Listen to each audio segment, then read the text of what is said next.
Hello दोस्तों, आप सभी का स्वागत है और एक नए वीडियो में। तो दोस्तों, आप लोग शैतानी रस्म में देखेंगे कि राजा साहब कोशिश कर रहे होते हैं बताने की कि मालिक अमर नहीं है, मालिक को भी मारा जा सकता है, लेकिन कोई समझ नहीं पा रहा होता है। फिर आप लोग आगे देखेंगे कि रानी साहब को भी मालिक एक कांच में के गिलास में बंद कर देता है और कहता है कि इसमें लिमिट ही ऑक्सीजन है, और फिर बताता है कि शैतानी रस्म पूरी करनी ही होगी तुम दोनों को, और एक तीसरा आएगा तुम दोनों के बीच में और बताता है कि पहली पत्नी है पीयूष की और तुम लोगों की शादी करनी होगी। फिर तभी बताता है कि अगर जान प्यारी है अपनी माँ की तो बचाना चाहते हो तो प्रॉमिस करता हूँ कि मैं तुम्हें शादी करूँगी, तो पक्का मिठाई ठीक करेगी। और फिर निक्की घबरा जाती है और पीयूष भी, और दोनों और शादी कर रहे होते हैं उस चुड़ैल से, यानी कि पीयूष की पहली पत्नी से। और फिर आप लोग आगे देखेंगे कि छाया भी बहुत खुश हो रही होती है और सभी बहुत खुश हो रहे होते हैं।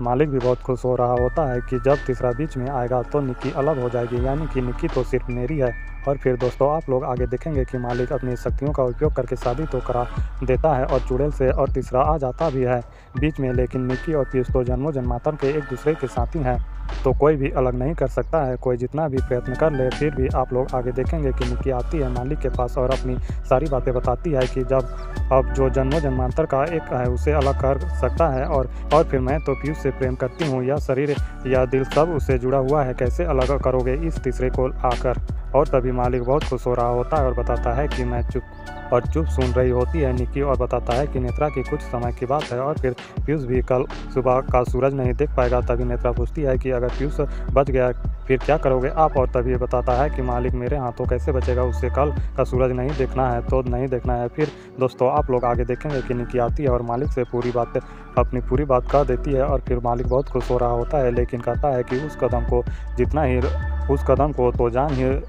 को जान ही होगा, यानी कि पीयूष को। और फिर आगे आप लोग देखेंगे कि नेत्रा भी बहुत खुश हो रही होती है और नेत्रा निक्की के पास जाती है और बताती है कि अब मेरी बहन का भी बदला पूरा हो जाएगा, तुमने छाया के साथ जो किया था।